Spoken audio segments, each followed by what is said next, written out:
네, 오늘 셀리스트에 모신 손님은 대중음악, 특히 K-팝 대중음악의 이면 그리고 그런 음악들이 어떻게 만들어지고 그런 앨범들이 어떻게 나오는지에 관해서 굉장히 저보다 훨씬 잘 설명을 해줄 수 있는 분을 모셨어요. 네, 프로듀싱 그리고 또 퍼블리싱 회사를 같이 하고 있는 오노트리의 황희안 대표님을 모셨습니다. 반갑습니다. 안녕하십니까. 안녕하세요. 네. 일단 뭐 자기 네. 소개부터 짤막하게 하고. 네네. 네, 안녕하세요. 저는 모노트리 대표 프로듀서 황희안입니다. 네, 작곡가 프로듀서로 활동하고 있고요. 그리고 모노트리라는 회사를 지금 횟수로는 12년째 운영하고 있습니다. 12년 됐나 벌써? 예, 2014년에 창업을 했거든요. 그때는 예. 너랑 네. 또 다른 작곡가분 두 분이랑 네, 네. 셋이서 시작을 한 거지. 예. 나는 사실 네. 뭐 음악을 하는 사람들은 이제 모노트리라는 팀을 당연히 뭐 모르는 사람은 거의 없을 것 같고, 네. 음악을 그냥 즐겨 듣는 리스너들은 또 모르는 사람들이 있을 수 있잖아. 그래서 이거 어떻게 소개를 잘 할 수 있을까 해서 너희 홈페이지에 가서 찾아봤는데 지금은 네. 소속돼 있는 작곡가들 또 이제 예. 어쨌든 같이 하는 사람들이 엄청 많더라고. 예, 많아졌어요. 지금은 몇 명이? 저 포함해서 저도 이제 작가의 한 명이니까 작가 수로는 38명 이고 요즘에 이렇게 두 명이서 한 팀으로 활동하기도 하니까 팀 수로는 35팀. 그리고 저희 A&R 친구 2명 더 있고. 와, 그러면은 진짜로 굉장히 큰 회사. 큰 그러게요. 회사네. 모든 인원들이 다 작곡가 프로듀서들인 거야? 아니면은 다른 역할이 조금 나눠져 A&R 있기는 해요. 말고도? 예, 그냥 작가들 중에서도 탑라인만 하는 이제 송라이터들이 있고 저처럼 이것저것 다 하는 프로듀서들도 물론 있지만 트랙만 쓰는 프로듀서들도 있고. 예. 그러면은 만약에 보통 우리가 곡을 쓰고 이제 네. 누군가에게 데모곡을 들려줘야 되면은 가이드 보컬이나 네. 이런 것들을 해야 되잖아. 그럼 가이드 보컬은 내부에서 다 그거는 케이스 바이 케이스로 계속 좀 다르긴 하고요. 예전에는 곡을 혼자서 쓰고 가이드 보컬을 했다면 요즘에 방식이 조금씩 변해서 아예 가이드 보컬을 따로 구하지 않는 경우가 더 많아지는 것 같아요. 그들이 대부분 예. 하는구나. 예. 오케이, 그러면은 이게 코로나라고 해야 네. 될까? 코로나 이전 언젠가부터 아무튼 음악 작업 방식이랄까? 이런 네. 것들도 좀 많이 변했다라고 나는 느끼는데 예. 사실은 그 경험을 형님 다 했잖아. 그쵸. 그러니까 원래는 우리가 예전에 생각했을 예. 때는 곡이라는 거 그냥 뭐 한 명 혹은 많아야 두 명이 같이 예. 작업을 해서 이제 결과물을 내는 게 일반적이었다면 지금은 굉장히 많은 작곡가들이 한국에서 한 곡을 콜라보를 하기도 하고 하는데 그걸 이제 오늘 다 경험해 본 사람이 네. 있으니까 그거에 대해서 좀 얘기를 나누면 좋을 것 같은데 네가 그냥 예. 시간의 흐름에 따라서 생각을 해보면 네. 그럼 처음에 우리가 소위 말하는 입봉? 네. 입봉은 언제? 모노트리로서 말고 황희안으로서 제가 특이하게도 아예 제가 작곡한 곡이 입봉을 처음 한 거는 2008년에 일본에서 먼저 나왔어요. 아 진짜? 예, 그 한국 배우 이동건 님이 일본에서 싱글을 했는데 거기에 이제 제 곡이 수록되어 있는 게 있었고 거의 뭐 한 달 간극으로 그 소녀시대의 당시 소녀시대였던 제시카, 티파니, 서현 이 세 명의 친구들이 부른 발라드 곡이 있었어요. 그 곡이 이제 그 일본에서 하고 한국 입봉작을 그러면은 네. 그 소녀시대 프로젝트 네. 그러기가 쉽지가 않지 않나? 보통은 왜냐면은 네. 그때 당시에 소녀시대가 뭐 물론 지금도 그렇지만 엄청 큰 팀이었고 네. 근데 신인 작가의 곡이 수록되기가 쉬운 케이스가 아닌데 그때는 그럼 어떤 경로로? 그게 어떻게 보면 이게 일본에서 먼저 나왔다라는 것부터가 일본에서 그래서 저는 퍼블리싱 경험을 좀 일찍 했거든요. 한국에서 한 곡도 못 팔고 무명 작곡가로 힘들게 보내던 중 일본의 어떤 프로듀서를 알게 되면서 제가 일본 지역에 한해서 작가 계약을 했었어요. 한국에 그런 게 아예 없던 시절에. 그치. 예, 그게 일본에서는 작가 사무소라고 했는데, 예, 일본 선발매건에 대한 작가 사무소에서 아 이런 게 있구나 시스템이 알게 됐었고, 그리고 SM은 어떤 작가의 네임밸류나 이런 거를 그때도 그랬지만 지금도 따지지 않거든요. 곡만 좋으면 우리는 무조건 한다. 이런 것에서 조금 뭐 좀 수혜를 받은 예, 신인 작가였음에도 불구하고 제 곡을 이렇게 써주셨죠. 그러고 나서는 어떻게 뭔가 네. 그 곡 이후로는 의뢰가 좀 더 많아지고 그냥 바로 출발을 한 거야? 아니면은 바로 이렇게 될 줄 알았거든요. 그렇지는 않았어요. 근데 그렇지 않았고 한 제가 일이 많아졌던 건 2010년경부터였던 것 같아요. 예, 2010년경에 저는 한국에서 잘 안 되고 있었고, 뭐 스트링 편곡 같은 거는 계속 하고 있었고, 그거는 이제 돈벌이 하면서 곡이 잘 안 되고 있다가 갑자기 또 공교롭게도 일본과 한국에서 갑자기 곡들이 막 팔리기 시작했어요. 그럼 그때 당시에는 작가로서 내 곡을 좀 알리고 소위 얘기하는 피칭을 이제 하는 거잖아. 네. 그럼 그때는 어떤 방식으로 너의 곡을 피칭을 한 거야? 당시에는 일들을 계속 하다 보면 A&R들도 조금씩 알게 되고 A&R들이 곡 의뢰를 주기는 주셨죠. 그래도 나와 있는 곡들이 있고 곡이 뭐 쫌쫌딸이 있었고 그 곡에 대한 평가가 괜찮았었기 때문에 주세요라는 거였는데, 지금 형의 질문을 들으면서 되게 날카롭다고 생각했는 게 이거를 설명하면 현재 퍼블리싱에 왜 이렇게 되었는지를 다 설명할 수 있거든요. 그러면 오케이. 예. 길어도 상관없어. 왜 구체적으로? 예. 왜냐하면 궁금하니까. 당시에는 곡을 구하는 사람들이 A&R도 있었지만 A&R이 없는 회사가 대부분이었죠. 맞아. 예, 그러면 이제 매니저들이 곡을 또 구하기도 하고, 이렇게 작가 한 명한테 곡을 주세요. 이런 스타일의 곡을 주세요. 이렇게 하면 만약에 10곡을 데모 10곡을 받으려면 10명한테 연락을 했어야 됐어요. 근데 시간이 지나면서 산업화가 되면서 앨범도 많이 내야 되고 팀들도 많아졌단 말이죠. 그러면 이렇게 한 명 한 명 1대1로 하는 것보다 여기에다가 한 번 연락을 하면 곡이 10곡이 오네. 이렇게 모아져 있었던 게 예전에는 크루의 형태였다면 점점 더 작곡가들도 산업화의 어떤 형태를 갖추게 되면서 퍼블리싱 회사가 된 거죠. 그러면 네. 요즘에는 그러면은 일반적으로는 A&R 분들이 이제 곡을 네. 수집을 하니까 네. 그럼 A&R들이 곡을 수집할 때는 개개인한테 연락을 하기보다는 네. 퍼블리싱 회사를 통해서 곡을 수집하는 경우가 더 훨씬 많은 거예요. 거의 대부분이 그렇고요. 물론 개인으로 연락하는 경우, 저도 이제 개인으로 연락을 받는 경우도 왕왕 있는데, 그거는 정말 이 사람에게 이런 스타일의 곡을, 이 사람이 잘할 수 있는 스타일의 곡을 원할 때는 그런 식으로 연락을 주시지만 대부분은 이제 퍼블리싱 회사로부터. 그러면 이제 모노트리로 연락이 오면 어떤 방식으로 진행이 돼? 예를 들어서 모노트리에 우리가 곡이 필요합니다라고 어떤 네. 회사나 A&R한테 네. 연락이 왔어. 그러면은 소속되어 있는 작가들의 곡을 어떻게 회의를 통해서 한번 싹 들어보는 거야? 아니면 우선은 어떤 회사에서 연락이 올 때는 나름의 리드가 있어요. 이런 스타일의 곡을 원합니다 라고 하면 저희는 기존에 있던 데모들, 스톡되어 있는 데모들 중에서도 찾기도 하고요. 혹은 이거를 리드를 작가들에게 다 전달을 주죠. 이 정보를 전달을 주면 작가들이 이 기한에 맞춰서 그럼 약간 쓰게 되는. 자체 송캠프 같은 느낌인 거네.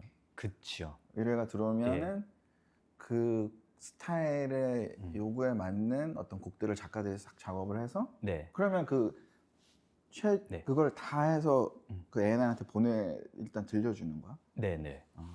그렇게 보내는데 이런 의뢰가 세보지는 않았는데 거의 리드는 매일매일 있어요.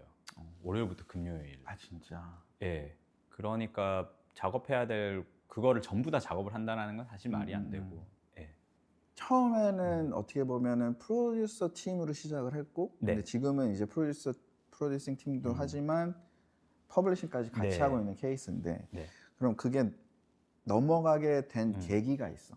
그러니까 넘어갔다라기보다는 퍼블리싱까지 같이 해야겠다. 약간 이게 처음부터 퍼블리싱은 작게는 하고 있었거든요. 어떤 이유에서였냐면 모노트리를 만들 때 생각이 제가 다행히 SM과 계속 일을 하다 보니까 송캠프라는 것도 많이 참여를 하게 되고 해외에는 한국과 다르게 작가들이 다 어디인가 소속이 되어 있는 거예요. 저는 일본에서 경험을 나름 해봐서 알지만 나름 뭐 미국이나 유럽이나 막 그런 식으로 뭔가 좀 더 시스템이 되어 있더라고요. 그런데 제가 봤을 때 한국이 다른 분야는 매니지먼트도 그렇고 기획도 그렇고 다 엄청나게 산업화가 되고 있는데 작곡가들만 아직 좀 크루 형태, 주목구구 형태여서 이거는 앞으로 시스템이 바뀌겠다 해서 모노트리라는 걸 만든 이유도 있고요. 그렇게 해서 했는데 맨 처음에 만들 때는 지금 같은 형태를 제가 항상 다 하고 만들진 못했어요.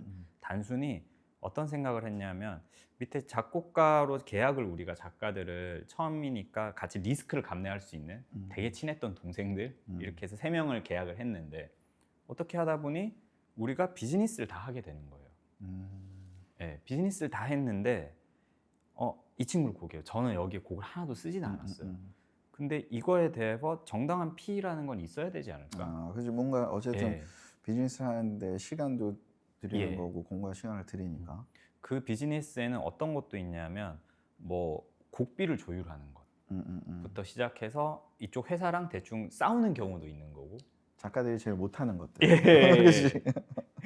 그러한 것들 그 다음에 저작권을 어떻게 등록해야 되는지 관리를 어떻게 해야 되는지 등등의 것들 그러다 보니까 이것을 연구를 하다 보니 크레딧에 들어가지 않고 이것을 뭔가 EP를 정당하게 얻을 수 있는 방법은 퍼블리싱 계약을 하면 되는구나라는 걸 알게 되어서 자연스럽게 음악 출판사로 모노트리는 등록을 하게 되었고 그게 이제 지금까지 오게 된 상황입니다.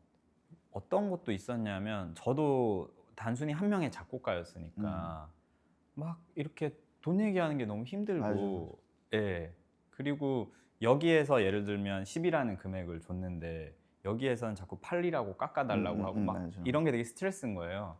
근데 저는 그래도 그런 걸 좀 나름 잘 풀어간 타입이었는데 다른 후배 작곡가들 이런 거 못하는 애들은 어떡하지? 맞아. 그거는 진짜 예. 나도 사실 그런 얘기를 할 때 예. 왜 알아서 그냥 그러니까 뭔가 쑥스럽다 그래야 되나? 예. 그냥 돈 얘기하기가 되게 좀 힘들고 예. 이상하게 곡에 대한 작업에 대한 얘기를 할 때는 그 요청이 왔던 그 당사자들과 그런 얘기를 하는 게 엄청 힘들었거든. 이거는 그냥 내가 개인적으로 작업을 하는 사람으로서 궁금한 건데 왜 요즘에는 한 곡에 막 보면 네. 작곡가들이 예. 7명, 8명 뭐 어떤 곡은 막 외국 곡들은 보면 13명 막 이렇게 예. 있더라고. 예. 그 왜 그렇게 된 것 같아? 그게 제 생각에는 송캠프 영향이 가장 큰 것 같아요. 그러면 송캠프는 왜 있었을까라고 생각해보면 빠른 시간 내에 많은 곡을 수집해야 되는 상황이 있었기 때문인 거죠. 그렇다 보니까 송캠프는 주어진 시간 안에 여러 명이 힘을 합쳐서 곡을 빨리 뽑아내자 하루 만에. 이게 첫 번째 이유거든요. 그러다 보면 보통 송캠프 요즘에 탑라이너 2명, 프로듀서 2명 이 한 팀이야? 예, 한 팀이고 하루에 한 곡.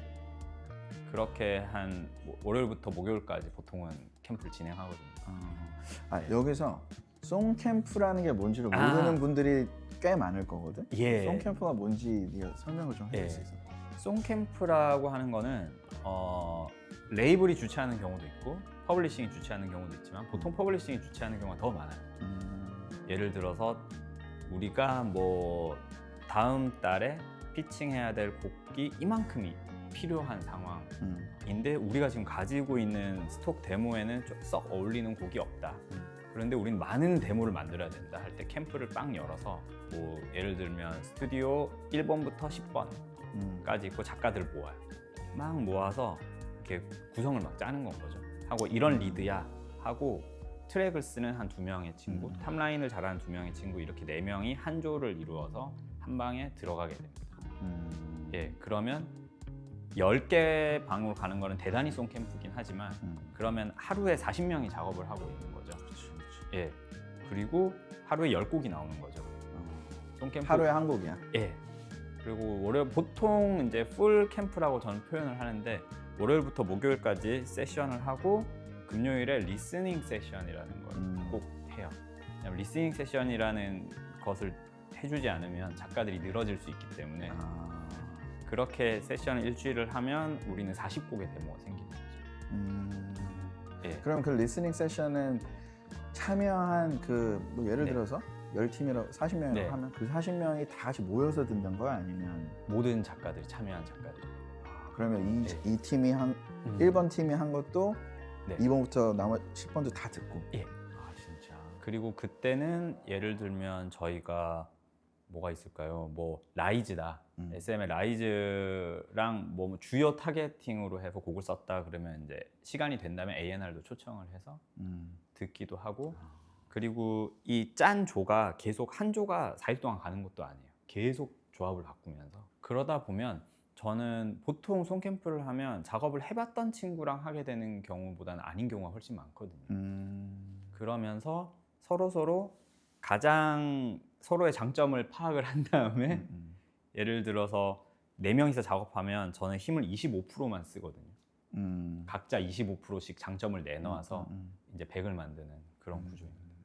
그러면은 그 송캠프라는 거는 어찌됐든 한 공간에서 하는 거야? 아니면은 각자 뭐 작업실에서 한다던가 그런 거야? 다 모여? 예, 물리적으로 아예 한 공간에서 합니다.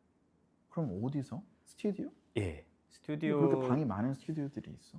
예를 들어서 뭐 모노트리 지금 뚝섬으로 저희가 이전을 했는데 뚝섬 저희가 이제 3층 KMR이라는 그 이제 건물에 3층에 저희가 방이 7개가 있거든요. 근데 KMR 스튜디오만 다 합쳐도 21개가 있는 그날 이제 녹음까지 다 끝내고 이렇게 하다 보니 그 아예 제로 베이스에서 시작하는 경우들도 있지만 대충 트랙에 스케치가 있으면 좀 더 편하잖아요. 그렇지. 그래서 송캠프를 자주 하고 활동을 빈번히 하는 작가들은 요즘에 나름 스타일대로 되게 스케치들이 많아요. 트랙 스케치들이. 그래서 갖고 오는구나. 스케치된 거. 그래서 뭐 이거 한번 들어봐 이러면서 네. 서로 합의가 되면 이거 한번 작업해보자. 예. 예를 들면 뭐 한 4마디짜리 뭐 테마라도 하다 보니 음악의 형태도 조금 변한 것 같고요. 그렇네. 예. 근데 나도 그게 궁금했어. 그러니까 예. 예전에 생각을 해보면은 곡이라는 거는 나는 사실 뭐 2명까지는 네. 같이 혹은 혼자 이제 어떤 흐름을 생각해서 내가 뭔가 떠올랐을 때 그걸 쫙 이제 정리해 나가면서 만들어가는 네. 과정이라고 생각을 했는데 네. 그러면 그런 경우도 꽤 있을 것 같은데 이 사람이 예를 들어 이 사람이 갖고 있던 아이디어 스케치한 아이디어 네. 뭐 비슷한 BPM에서 이 사람이 갖고 온 아이디어가 있어. 네. 이걸 두 개를 한 곡으로 합치는 경우도 물론 있죠. 물론 있고 그래서 뭐 싸우는 경우들도 덜어 있고. 왜? 어디에? 자존심이 센 작가들은 예를 들면 내가 생각했을 때는 내가 스케치한 트랙이 좋은데 이러면서 이제 싸우는 경우들도 있는데 일을 많이 한 친구들은 사실 싸우지는 않고요. 그치. 자연스럽게 3-4명이 모이면 그중에 대장이 1명이 생겨요. 이것을 정말 이 곡을 위해서 프로듀싱을 하는 전체를 좀 보는. 예. 보통 그런 사람은 가장 경험이 많은 사람이 이제 그런 역할이 되기는 하는데 그 사람이 이제 선택을 해주는 건 거죠. 너의 개인적인 네. 작업 스타일은 어때? 요즘에 너도 변했어 좀? 저는 변한 것 같아 아니면? 저는 많이 변했어요. 근데 저는 최근에 변했어요. 왜냐하면 저는 되게 제 크레딧에는 많이 안 붙어 있거든요. 송캠프를 저는 계속 만들면서도 저 스스로는 나는 캠프형 작가는 아니다 라고 스스로 생각을 하고 있었거든요. 그러다가 재작년 초에 좀 매너리즘에 확 온 것 같았어요. 그러고 있던 찰나에 저희 이제 KMR의 이사님께서 저한테 너 그럴 때는 캠프를 아예 들어가 봐. 네가 한국 일정을 할 수 없는 해외 캠프를 들어가 봐 라고 하는데 마침 그 말씀드렸던 디자인 뮤직의 10주년 송캠프가 노르웨이에 있었어요. 그래서 갔죠 그냥. 혼자? 저희 한국 친구들 몇 명 가기는 했었어요. 갔는데 일부러 트랙을 제가 혼자서 완성을 못할 트랙들만 스케치해갔어요. 일부러. 어떻게 될까? 이렇게 됐을 때. 근데 거기에서 생각이 많이 변했던 것 같아요. 내가 이렇게 나의 노력이 이렇게 들어갔지만 다른 친구들의 힘을 빌려서 완성할 수가 있구나. 내가 예상하지 못했던 결과물. 그때 이후에는 얘 누구 잘한다더라 하는 친구가 있으면 시간이 허락하면 꼭 세션을 해서 예, 그러면 저도 배우는 게 너무 많고 또 새로운 어쨌든 내가 작업했던 곡이 이렇게 바뀔 수도 있다라는 것도 느낄 수 있고 예, 좀 시각이 좀 예. 다른 시각이 생기겠네.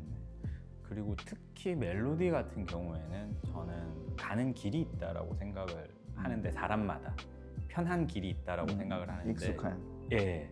근데 전혀 다른 것들을 접하다 보면 저 역시도 그거에 좀 리프레시가 돼요. 제가 다른 거 할 때도 좀 새로운 멜로디를 쓰게 되는 것 같고. 그러면은 그 개인적으로 궁금한 건데 너의 네. 생각에 네. 노래를 잘 못하는 사람들은 네. 탑라이너가 되기는 좀 힘들어? 힘듭니다.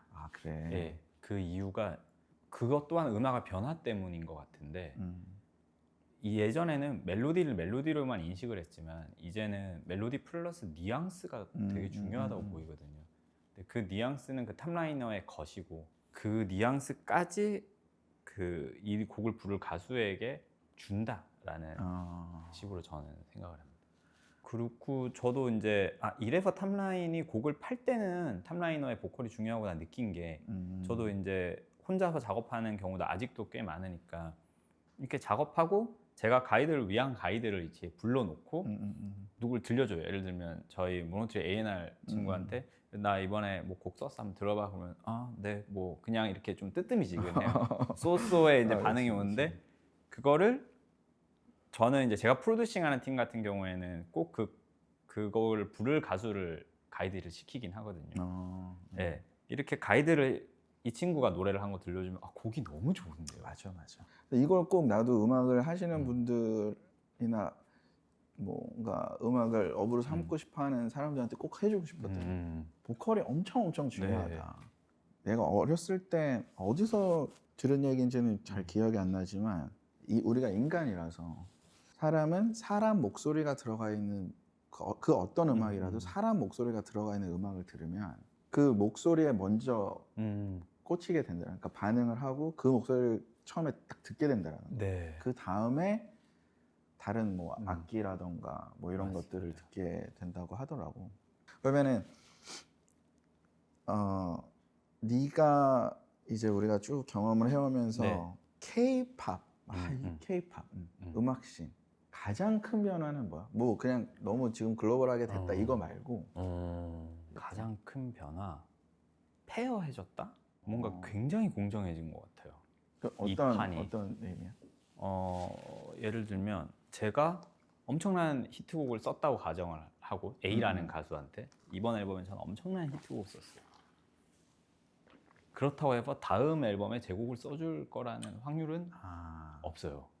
특히 신인 작곡가 친구들은 이름값이 있으면 어떻게든 이렇게 들어가겠지라고 생각을 많이들 하더라고요. 저도 그렇게 생각을 할 것 같아요.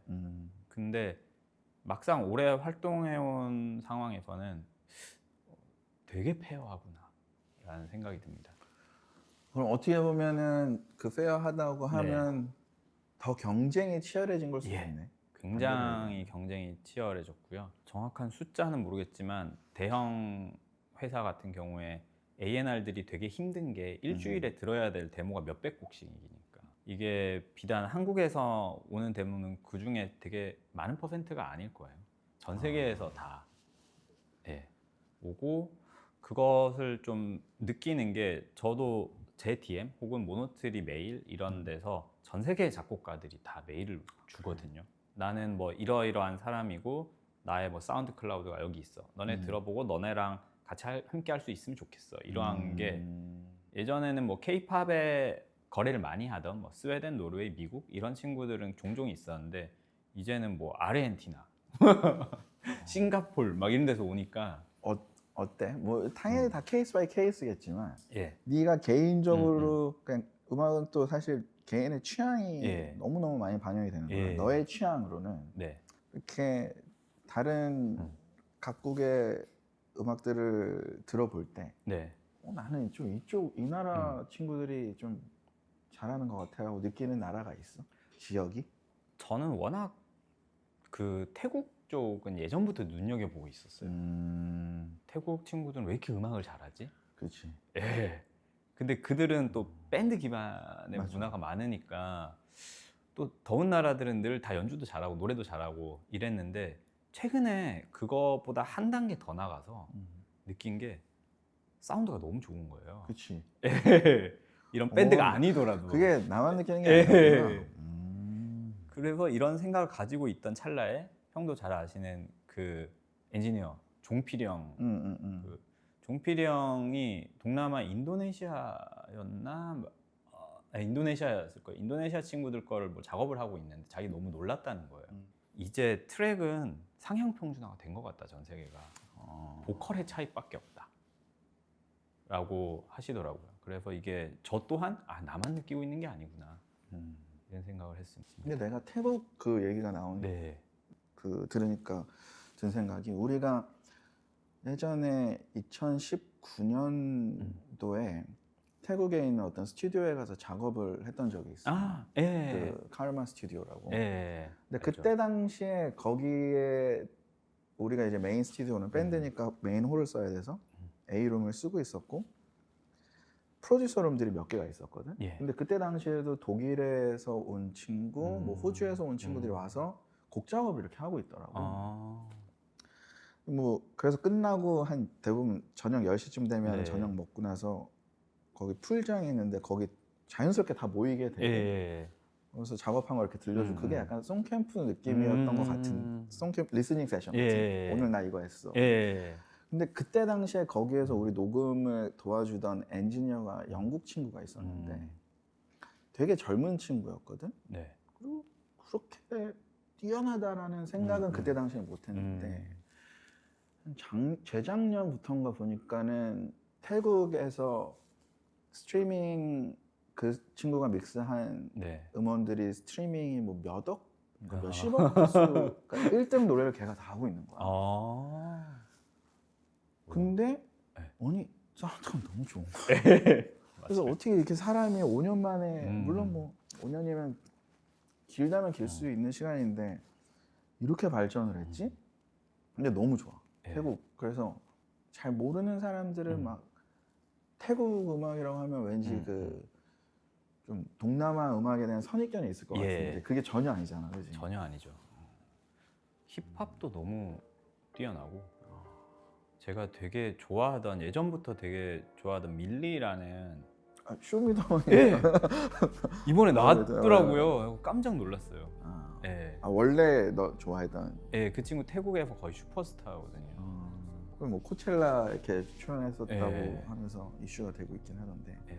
그런 힙합 씬도 되게 좋고 뭐 노래야 뭐 말할 것도 없고 그렇습니다. 그러면은 제일 크게 느끼는 거는 그렇게 좀 페어해졌다. 현이의 말을 네. 빌리면 페어해졌다. 오히려 오래 활동한 작곡가일수록 좀 더 생존의 위협을 받는 느낌도 있어요. 좀 프레시한 느낌이 없어서 그런 거야. 예. 이게 저도 그래서 이거 긴장을 좀 풀는 순간에 확 미끄러지겠다라는 생각이 되게 많이 들거든요. 그러면은 요즘에 물론 다 다르겠지만 요즘에 작업 스타일의 보편적인 좀 네. 보편적이라기보다 어때? 좀 나랑 우리 예전이랑 많이 바뀌었을 거고 예. 예전처럼 뭐 기타나 뭐 피아노를 치면서 네. 노래를 만든다던가 이런 사람들도 분명히 있겠지만 대부분 요즘에 뭐 랩탑 하나만 있으면 돼 이렇게 예. 하니까 그쵸. 실제로 그래? 거의 정말 랩탑으로만 키보드도 없이 작업하는 친구들도 있어? 그런 친구들도 물론 있고요. 다들 이제 스크릴렉스의 영향을 받은 친구들이 이제 그렇게 스크릴렉스 후에 랩탑으로만 하는 친구들도 있고 뭐 샘플 베이스로 하는 친구들 그런 것도 있고 뭐라고 규정할 수 없을 정도로 다양해지긴 한 것 같아요. 예. 그런데 한 가지 재밌는 것은 이렇게 굉장히 일렉트로한 음악을 만드는 친구들이 엄청나게 많이 늘어났잖아요. 그만큼 과거의 어떤 건반 하나로 곡을 쓰는 친구들이 되게 귀해졌어요. 그렇지. 예. 그래서 그러니까. 저는 이거를 절대 놓치면 안 된다. 맞아. 예. 내가 아니 내 자랑은 아니지만 네. 오히려 단점일 수 있겠지. 근데 되게 빨리 질려하는 스타일. 그래서 예를 음악도 그렇고 어떤 뭐 패션도 그렇고 영화든 음악이든 모든 것에 음식도 그렇지만 트렌드라는 게 있잖아. 근데 그런 거에 되게 빨리 좀 질려하는 성격인 것 같아. 네. 그러다 보면은 지금 막 와 좋다 이러다가도 질려. 그러면은 다시 옛날에 이게 좋았던 것 같은데 이러다 보면 한 2, 3년 정도 있으면 그게 진짜 유행이 되더라고 다시. 근데 요즘에 내가 그런 걸 예. 엄청 느끼거든. 예. 그러니까 뭔가 요즘 아까 얘기한 것처럼 사운드적으로는 거의 진짜로 끝을 달리고 있는 것 같은데 특히 네. K-pop 쪽은 그런데 의외로 통기타 하나 뭐 아니면 피아노 하나로도 기깔난 팝 생각보다 저스틴 비버 그 Sorry였나? 아니야 Love Yourself인가? Love Yourself. 그게 되게 오래됐더라고. 되게 이제 한 10년도 더 됐을걸요. 10년 정도 됐을 것 같아요. 네. 근데 그런 류의 노래가 오히려 들으면 좀 되게 좋고 편하게 느껴지는. 네. 그래서 다시 그걸로 돌아가지 않을까? 근데 요즘에 작년에 제일 좀 작년 재작년에 유행했던 혹은 많이 관심을 받았던 팝 음악들을 들어봐도 조금 약간 레트로 맞아요. 팝이라고 그래야 될까? 뭔가 그- 어쿠스틱 악기들이 나오는 예. 그런 류가 많았잖아. 저도 그 사브리나 카펜터를 들으면서 맞아, 그 생각을 맞아. 좀 하긴 했었거든요. 그래서 이제 반대로 네가 얘기한 것처럼 네. 정말 피아노 하나에 예. 그런 음악들이 또 내후년쯤에는 각광을 받지 않을까 싶은데 예. 내년 내후년쯤에는 놓으면 안 되지. 그래서 얼마 전에 저희 작가 중에 한 명이 저한테 그런 얘기를 하더라고요. 그 저한테 그 예전부터 있었던 뭐 한국의 되게 멜로디 위주의 댄스업을 한 곡이나 밀리엄이나 코드가 많이 들어가고 이런 거 하는 사람들은 계속 갈 것 같다라는 거예요. 그래서 이제 너 왜 그렇게 생각해? 하니까 뭐 형도 그렇게 그런 걸 잘 하지만 이거는 자기가 찾아봐도 튜토리얼이 없다. 그치. 라고 하는 거예요. 물론 뭐 길들은 있지만 예. 코드에 어느 정리를 하자면 이론적으로 정리는 되겠지만 그 이론만 따라가는 음악들은 또 사실 네. 좀 재미가 없기도 하고. 예. 그래서 뭐 예를 들면 그런 친구들한테는 우리 뭐 사브리나 카펜터의 티얼스 같은 곡을 만들자라고 하면 티얼스 같은 기타 샘플부터 찾고요. 그러니까 이게 이제 방식의 차이인 진짜. 예. 그런 이제 아예 출발점의 기본 베이스가 다르니까 뭐 음악이 좀 더 다양해지기도 하지만 저는 그래서 저 역시 저도 회사 일이 늘 많기 때문에 음악을 조금 놔야 되는 시기가 있나라고 생각을 하다가도 이쪽 편에 옛날부터 했던 거는 이거는 이수는 점점 없어지는 것 같으니 나는 계속 이건 쥐고 있어야겠다 이렇게 생각하고 있습니다. 그 내가 K-팝을 네. 들으면서 나는 이 얘기는 한 몇 년 전부터 누차 내가 해왔던 얘기인데 이게 진짜로 K-팝이 현 시점에서는 짱인 것 같다. 아무리 머리로 생각했을 때 이런 구성과 이런 다이내믹 한 곡 안에서 네. 막 이런 거를 예. 근데 자연스럽게 트랜지션을 다 만들고 할 수 하는 음악 장르가 있었나 여태까지? 이게 어떻게 이렇게 만들어지는 거지? 이게 한 사람의 머리에서 나오는 것 같지는 않고 네. 불가능에 가깝다라는 느낌을 받아서 그런 것들은 어떻게 만들어지는 거야? 너무 그러니까 여러 명의 아이디어가 곡들이 합쳐지는 거야 그런 거는? 물론 곡을 만들면서 그렇게 여러 가지 아이디어들이 합쳐지는 경우도 분명히 많은 건 사실이고요. 그런데 많이 수정을 거치기도 하거든요.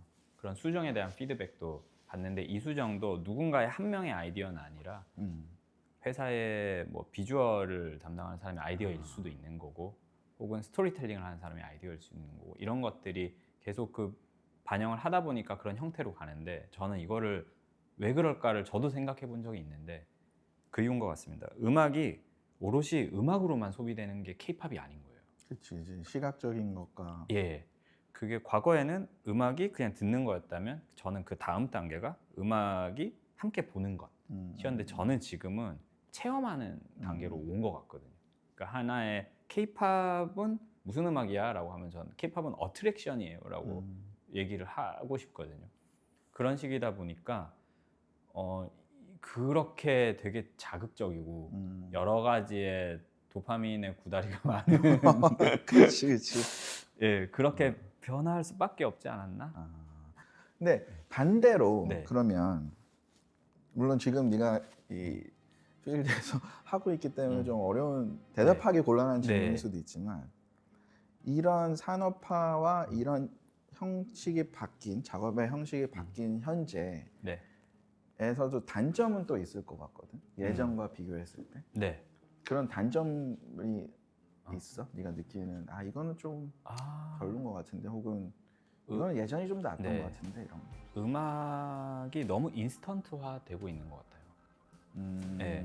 뭐 예를 들어서 작곡가가 자기의 곡을 자기 자식으로 생각을 잘 못하는, 그러니까 내가 나왔는지도 잠깐 좀 잊는. 그래? 네.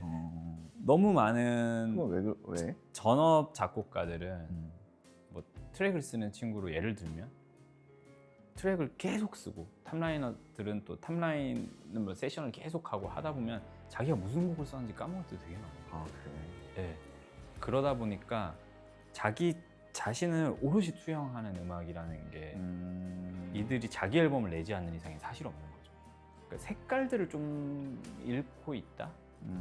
그래서 가끔씩 저는 저희 특히 트랙을 쓰는 프로듀서 친구들한테 늘 하는 이야기인데, 그냥 너네가 지금처럼만 음악을 하면 기술자로 끝난다. 테크니션으로 끝나고 이 다음 단계로는 못 갈 거야. 그렇기 때문에 너네 지금 제 나이 또래의 프로듀서들이 아직도 프로듀서를 하고 있는 게, 예전에 형들을 생각을 해보면 제 나이 또래면 많이 없었거든요. 진짜 다들 이제 음악을 하시게 되는 경우도 많았는데, 우리가 계속 음악을 하고 있는 이유는 우리는 색깔을 좀 그래도 좀 지켰기 때문에 프로듀싱을 할 수 있는 건데, 지금의 어린 친구들처럼 막 트랙을만 이제 쓰고 많은 상황이 생겨버리면 기술자로 끝나는 상황. 네. 이렇게 되면 대 AI 시대에 그렇지. 네, 다 이제 휩쓸려서 없어지지 않을까, 이런 조금 두려움도 있고요. AI 네. 생각을 안 하고 있었지만 네. AI가 음악 쪽에 이제 나는 내가 그때 유튜브에서 본 거는 우리 종알종알 내 유튜브에서 잠깐 했었지만 엄청나더라고. 엄청납니다. 그게 네. 어때? 막 필드에서 많이 사용이 되고 있어? 그 뭐였지? 수노라는 프로그램이? 필드에서 얼마큼 사용되고 있는지는 저는 솔직히 잘 모르겠어요. 근데 다들 사용을 안 해봤지는 않고, 다들 이걸 한번 해보고 다들 놀랐고, 근데 지금 미친 듯한 혼돈의 시기라서, 만약에 누가 이걸 이용해서 전부 다 만들었는데 난 이걸 이용해서 만들었어 라고는 이야기 못 하는 건 거죠. 왜냐하면 법적인 문제도 있을 수 있고. 네. 그리고 현재 제가 알기로는 큰 회사들은 이런 생성형 AI로 만든 음악들을 데모로 받지 않겠다. 근데 그걸 네. 알 수 있어? 모르죠. 판별이 가능한가? 판별은 사실상 불가능하고 만든 사람만 아는 상황이라고 하는데, 저는 이게 뭐 옳고 그름의 문제를 떠나서 한국음악 저작권협회 같은 경우에도 AI를 사용한 것은 우린 저작권으로 인정하지 않습니다 라는 문구를 계속 넣고 있는데, 이게 아직 우리가 어떻게 가야 할지 스탠스를 못 정했기 때문이라고 생각하거든요. 그치. 준비가 안 돼 있는 거지. 네. 근데 저는 처음에는 겁이 나고 저 역시 혼란스럽다가 요즘에는 좀 마음이 되게 편해졌어요. AI를 대하는 게. 저도 어떤 의미야? 이거를 대비해야 되니 여러 가지의 어떤 실험을 많이 해봤는데 AI가 새로운 걸 못 만들더라고요. 지금까지는 그렇겠지. 지금까지 인간을 AI. 우리가 했던 걸 학습해서 하고는 거니까. 네. 그리고 사람들은 이제는 더 그럴싸한 음악을 원하지 않겠다. 그럴싸한 거는 얘가 더 잘하니까. 그리고 저는 앞으로 공연이나 이러한 게 엄청나게 매출이 미친 듯이 올라가겠다. 이런 생각도 들고, AI가 못하는 것. 그리고 음악을 만드는 사람 입장에서도 과거에 80년대 초반에 미디라는 것이 나왔을 때 그때 무조건 연주만 하던 형들은 이걸 되게 그 악으로 규정했을 것 같다는 생각이 드는 거예요. 근데 이것 또한 이제는 시간이 조금 더 지나서 이 다음 스텝에서는 AI와 함께 잘 지낼 수 있는 상황이 되지 않을까. AI를 적절히 이용하거나 그리고 AI로 막 음악을 올린 유튜브들 들어보면 이 사람은 음악을 잘 알아, 잘 해 라는 사람과 아닌 사람이 너무나 쉽게 판별이 또 나더라고요. 같은 AI의 결과물이라고 예. 하더라도. 그러한 것을 보면서 좀 더 새로운 음악이 좀 나올 수 있겠는데 AI의 도움을 받아 AI가 못하는 걸 또 만들 수 있겠구나 라는 생각이 좀 드는 요즘입니다. 예. 음악뿐만이 아니라 무언가 하나를 완성도 있게 깊이 있게 만들려면 사실 물리적인 시간과 고민이 필요한 건데 스케줄적으로 계속 움직여야 되면 네. 그게 불가능할 때도 있잖아. 예. 그러다 보면 약간 재미없다 약간 이럴 네. 때도 있어. 완전 있고 그럴 때는 절대 그거를 하지 않으려고 해요. 예를 들어서 뭐 저도 습관적으로 어느 순간에 프리코러스 파트에 라이징 FX를 꼭 찾고 있고 그 다음에 이렇게 두두두두두두 올라가는 이제 스네어 롤을 찾고 있는데 와 이거 이제 좀 그만해야겠다. 이거 진짜 이거 듣는 순간에 너무 물리는 거예요. 이거 진짜 하지 말자. 뭐 이런 식으로 그런 생각이 들었다는 것 자체가 오히려 이제 이거는 끝났다. 제가 재미없다고 느끼면 끝났다. 이런 게 있고요. 그 좀 예전 앨범이긴 하지만 형이 작업하셨던 것 중에 저는 성규 2집을 되게 좋아하거든요. 2집이 뭐였지? 그 너여야만 해. 어. 있고 컨트롤 있고 했던 그거 그냥 들었을 때 형이 그냥 뭔가 되게 재밌게 작업을 했었을 것 같다라는 생각이 당시에 좀 있었어요. 그렇지. 지금 얘기하신 그 앨범이 생각이 나서 일단 보컬이 다르니까. 내 목소리가 아닌 다른 사람 목소리를 듣는 것 자체만으로도 사실은 조금 좀 리프레시가 되고 재밌다라는 느낌. 네. 오케이, 그러면 작업을 여태까지 해본 사람들 중에 이거는 네. 개인적인 질문일 수 있지만 이 가수랑 했을 때가 제일 좋았다. 와. 이 사람 목소리가 너무 좋았다. 나랑 너무 잘 맞았다. 이거는 제가 객관적인 평가가 아주 불가능할 것 같아요. 아니, 그러니까 네. 주관적으로. 예. 그러니까 제 안에서도. 왜냐하면 제가 그 온앤오프라는 팀을 너무 오래 프로듀싱을 해왔거든요. 근데 제일 좋았다라고 했을 때도 맞는 것 같아요. 왜냐하면 그들의 연습생 때부터 시작을 했거든요, 저랑. 해서 2017년에 데뷔했을 때부터 뭐 최근까지 계속 제가 프로듀싱을 하다 보니 제가 하는 디렉션을 가장 잘 알아듣는 지구에 있는 그 어떤 사람들보다 제가 하는 말을 제일 잘 알아듣고 그리고 저 역시 아예 상상할 때 그들의 목소리를 떠올리면서 작업을 하니까 이게 뭐 가장 합이 잘 맞다? 뭐 이런 말들도 다 이제 연결이 되는 것 같아요. 근데 그거는 수월했던 작업이고 수월. 예. 혹은 뭐 기억이 많이 나는 거고 예를 들어서 내가 아주 그럼 콕 집어서 예를 들어서 예. 네가 가만히 앉아서 여태까지 작업을 했던 너의 하드가 있어. 네. 그러니까 음악 하나 들어야 되는데 아카펠라밖에 없어. 네가 작업했던 모든 네가 다 녹음을 했던 아카펠라밖에 없는 거야. 네. 근데 저는 정말 음악이 너무 듣고 싶어. 그러면은 딱 꺼내 들을 레드벨벳. 레드벨벳. 예. 전체 레드벨벳 레드벨벳. 팀. 레드벨벳의 예. 누가 아니라. 레드벨벳의 저의 최애 목소리는 조이예요. 예. 근데 레드벨벳의 그 합 아카펠라라고 딱 하니까 딱 생각이 나긴 했어요. 아니, 나는 좀 그럴 때가 있어. 그러니까 뭔가 내 목소리를 들으면서는 그런 적이 없지만 네. 외부 작업을 하고 사실 또 믹스까지 가다 보면 어쨌든 그 목소리를 진짜 수천 번 넘게 들어야 되잖아. 예. 근데 들을 때마다 막 좋을 것도 있고 그거보다 좀 덜한 보컬들도 있고 하잖아. 예. 너처럼 많은 이제 가수들과 했던 사람은 뭐가 제일 기억에 남을까? 저는 그런 감정을 언제 느끼냐면 튠할 때.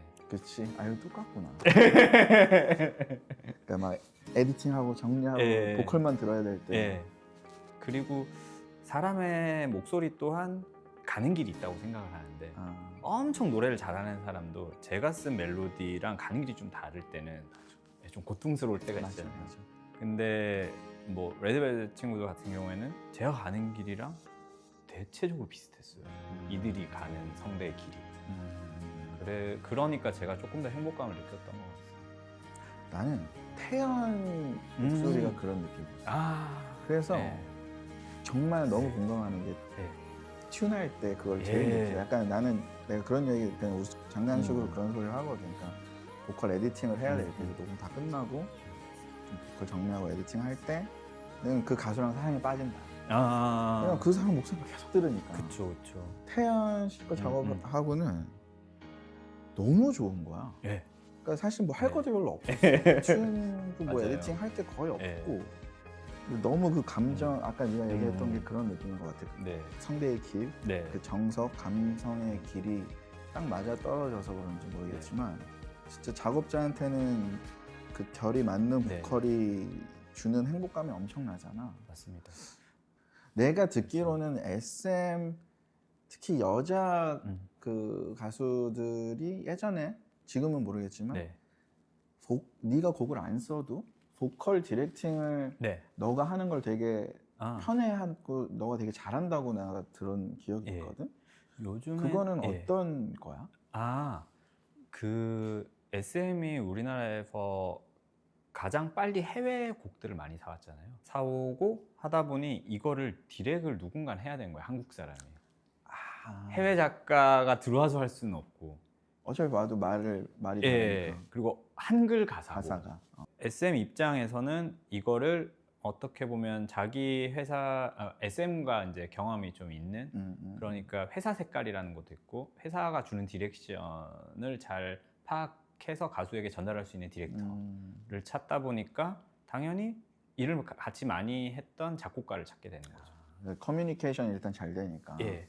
가수랑도 잘 되고. 예. 하나 생각났습니다. 이거는 제가 신인인 가수들 프로듀싱 할 때도 굉장히 많이 쓰는 방법인데요. 친구들이 경험이 많이 없는 친구들은 녹음실에서 좀 쫄잖아요. 이러고 자기의 역량을 100% 발휘도 못하고 그런데 꼭 그런 친구들이 또 고음을 잘 낼 것 같은데도 지금 뭔가 풀리지 않아서 그치. 고음 못 나올 때가 있어요. 그러면 저는 부스에서 팔 벌려 높이 뛰기를 좀 시키거든요. 나도 공연하기 전에 그 마지막으로 내가 좀 작곡을 꿈꾸고 있는 혹은 하고 있는데 우리의 옛날처럼 뭔가 무명이야. 아무도 몰라. 뭐 커넥션도 없고 아직 입봉을 못했어. 사실 그때는 좀 막막하기도 하잖아. 엄청 그렇죠. 그냥 뭐 죽을 듯이 노력하는 것밖에 없다라고 그걸 알지만 어쨌든 굉장히 답답하고 하잖아. 네가 현실적으로 해줄 수 있는 가이드라인, 조언 그런 걸 하나를 좀 해줬으면 좋겠거든. 제가 드릴 수 있는 이야기는 자기가 좋아하는 것을 절대 포기하지 마라 라는 이야기를 꼭 하고 싶고요. 요즘 사람들이 좋아하는 것은 이미 끝난 거라고 생각하거든요. 네. 그래서 이제 자기 것을 지켰으면 좋겠다. 네. 그게 결국에는 제일 자기만 할 수 있는 거거든요.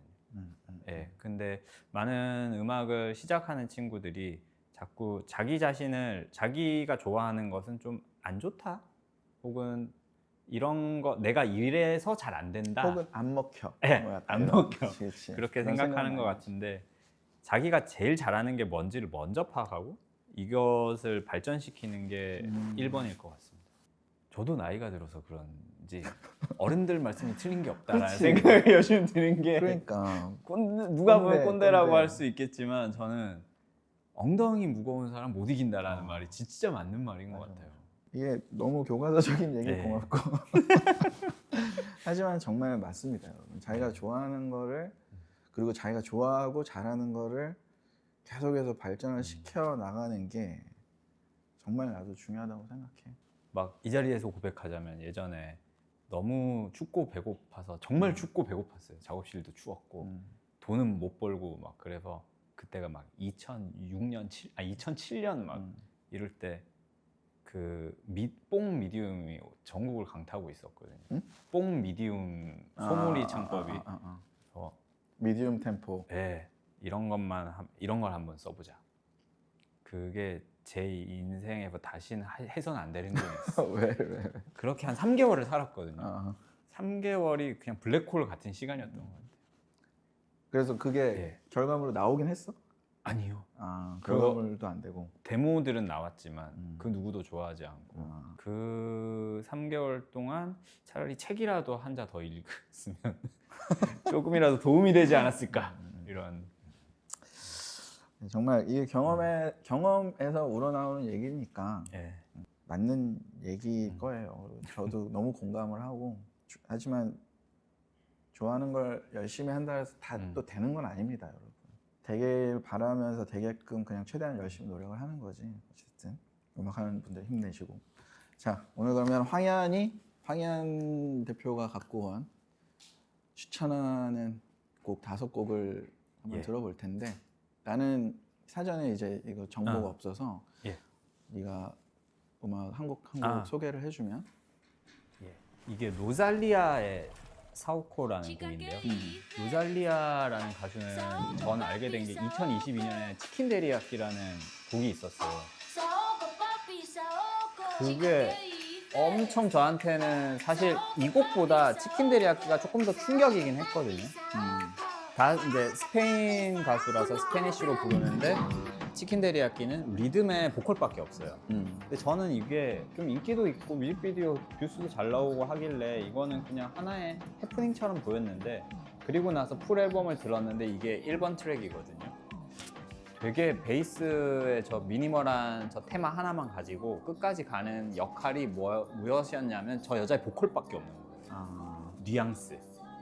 그리고 스페인어는 이렇게 관사들이 워낙 많다 보니까 같은 문장을 얘기해도 말이 엄청 많잖아요. 그걸 너무나 잘 활용한 거였죠. 그리고 저 그루브도 그렇고 이 플로우 자체가 이거는 트랙이 아니라 아카펠라로만 앨범을 냈어도 됐겠다라고 할 정도로, 저는 이 곡이 있는 저 로살리아의 앨범을 들은 이후에 제가 보컬을 대하는 뉘앙스의 중요성에 대해서 엄청 다시 한번 생각하게 됐거든요.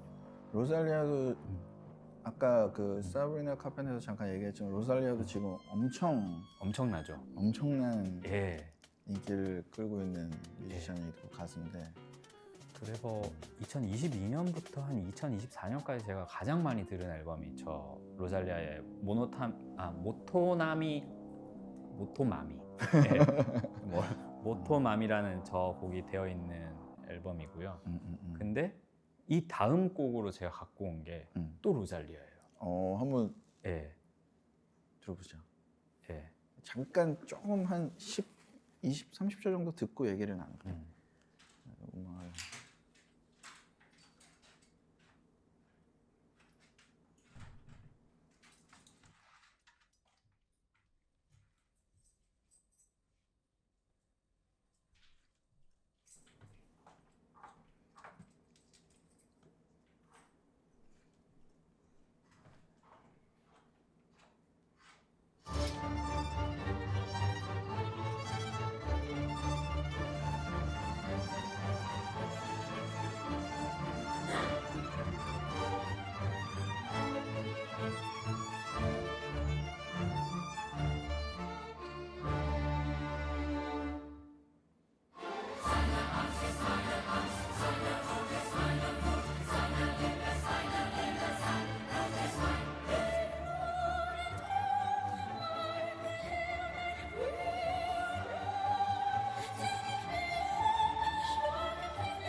이 곡은 제목이 네, 베르크하인이라는 베르크하인 로살리아.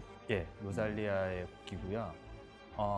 앞서 소개드린 곡이 사오커 2022년 이게 2025년 말에 나왔어요. 완전 예. 신곡이구나. 그럼 최신곡이구나. 예. 근데 너무 놀라서 저는 이 앨범으로 이 사람은 진짜 오래가는 아티스트고 저는 이 사람의 앞으로의 행보를 다 팔로우업을 너무 하고 싶은 욕망이 생겼어요. 이렇게까지 음악이 바뀔 수 있구나. 그게 한국은 그래도 한 아티스트가 잘 되면 조금씩 변화하는 게 있었지만 해외 아티스트는 한 번 잘 되면 그 색깔로 쭉 가잖아요. 그냥 가지. 예. 근데 이렇게까지 바뀔 수 있다고? 라고 생각을 한 게 전혀 다른 가수라고 생각하지 못할 정도로 음악적으로 많이 바뀌었고 이 곡에 피처링이 뷰옥이 또 참여를 예, 했거든요. 그래서 뷰옥 누나가 이제 자 다음은 너다 약간 이런 느낌이었나 싶을 정도로 그리고 이 앨범은 첫 번째 아까 전에 그 곡이 있었던 앨범은 보컬이 엄청 다 드라이하거든요. 이 앨범은 다 엄청 웨트해요. 그리고 거의 뭐 오페라 같은 구성들도 되게 많고 그렇다고 해서 저 친구가 오페라 발성을 하는 건 아닌데 우리는 이걸 들으면서 오페라인가? 이런 생각을 느끼게끔 할 정도의 너무나 명반이라 저는 이 다음이 또 너무 기다려지는 간만에 이런 아티스트를 좀 만난 것 같아요. 맞아. 네, 오케이. 그랬습니다. 다음 곡은 이건 제가 작업한 곡이에요.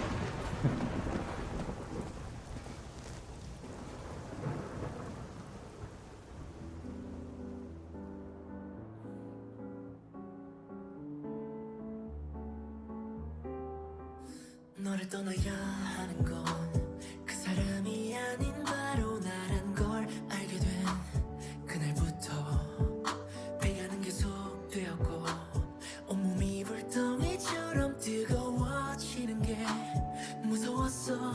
I cannot have this anymore.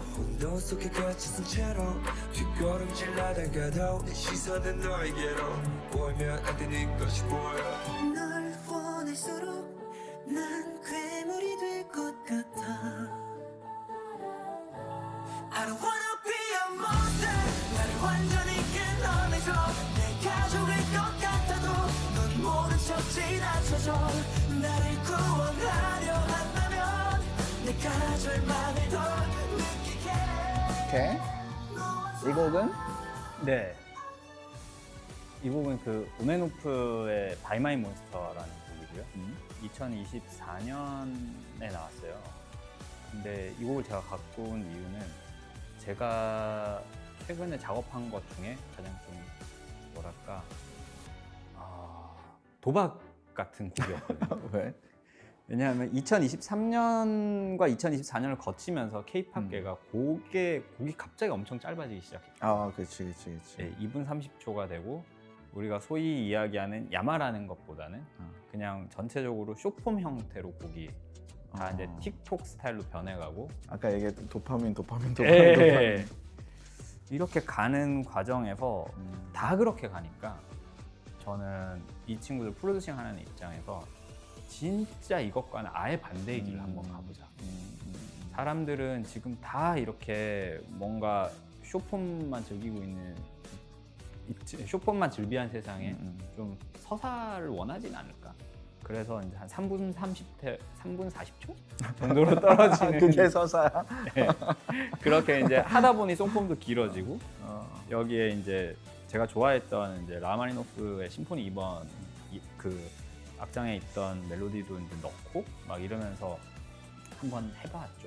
근데 이거가 평가가 되게 좋았어서 그래서 이제 좀 짜릿했다라는 것과 또 한 가지 배운 게 트렌드라고 생각될 때 그것과 정말 다른 거를 해야 맞아. 살아남을 수 있겠구나 하는 걸 스스로도 배웠습니다.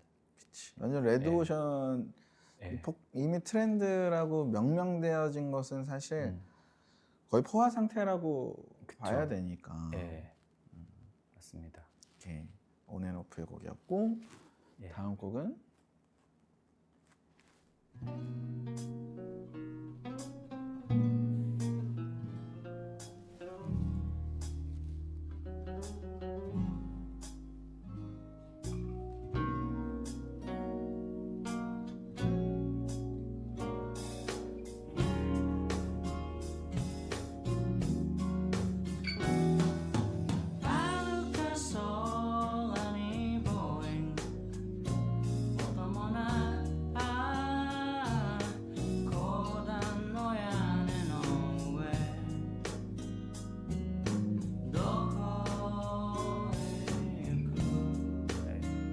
곡은 그 일본 2인조 밴드 키린지.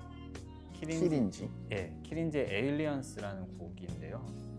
사실 이 곡은 제가 취하면 늘 듣는 아 이거는 발매 언제 발매? 2000년도 발매. 2000년도. 예, 발매였고 곡은 멤버들이 썼는데 이 친구들 당시에 이 앨범이랑 다음 앨범까지인가 그 토미타라부가 프로듀싱을 했어요. 네, 본명은 토미타 케이치고 우리는 이제 토미타 랩이라는 이름으로 많이 알고 있는 뭐 나카시마 미카 미샤 이런 것들 작업 많이 하셨던 프로듀서인데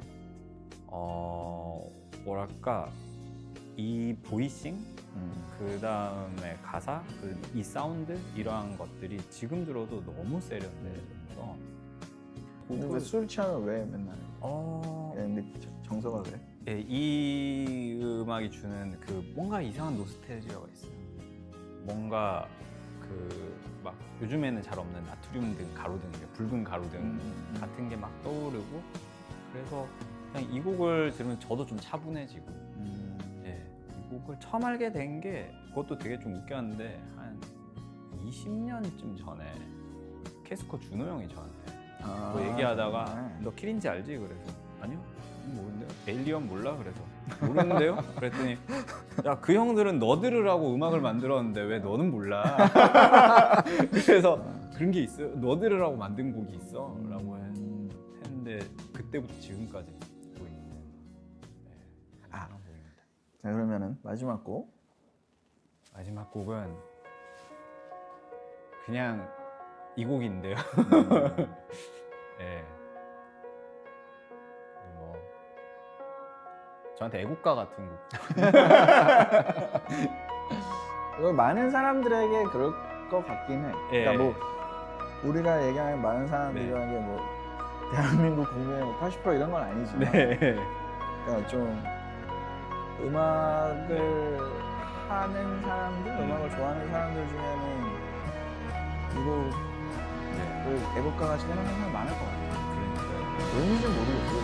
느낌이 그냥 그리고 이거 힘이 엄청난 이 곡이 엄청 뭐 상업적인 것도 아닌 것 같은데 저한테는 여전히 연구 대상인 곡이기도 하고 이 곡을 갖고 온 게 그래도 한 몇 년은 잠깐 이 밴드를 많이 생각을 안 하면서 살아왔었는데 얼마 전에 그 유튜브에서 아이슬란드 뭐가 또 영상이 하나가 알고리즘에 뜨더라고요. 근데 저를 아이슬란드 여행을 하게 만든 밴드가 시겨로즈. 모든 아이슬란드 여행을 하는 사람들이 대부분 그렇겠지만. 그렇지. 꽤 많은 사람들이. 예. 아무튼 시게로스의 제목이 뭐였지, 저는?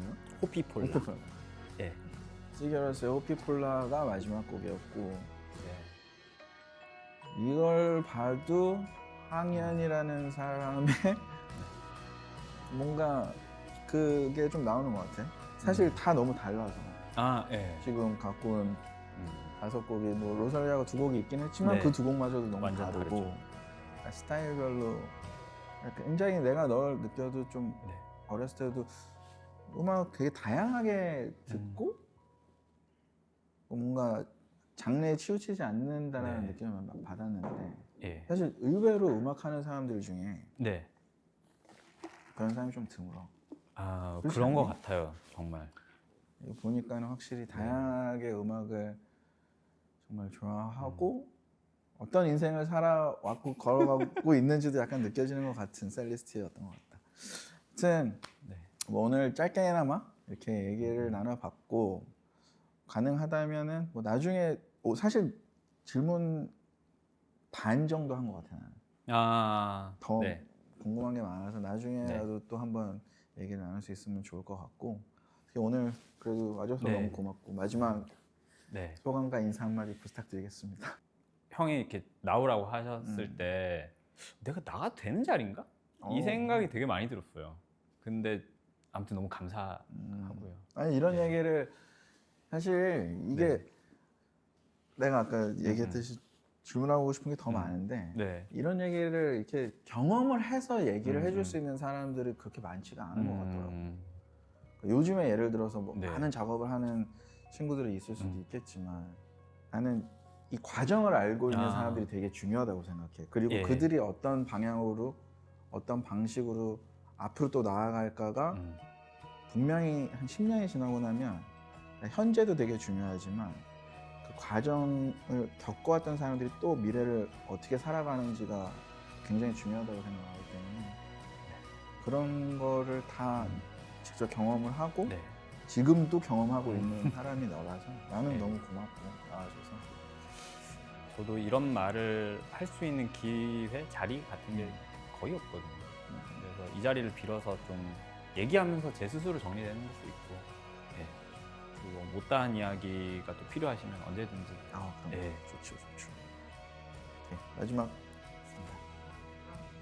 슬레이트 네가 쳐주는 거. 네, 알겠습니다. 그럼 끝내겠습니다.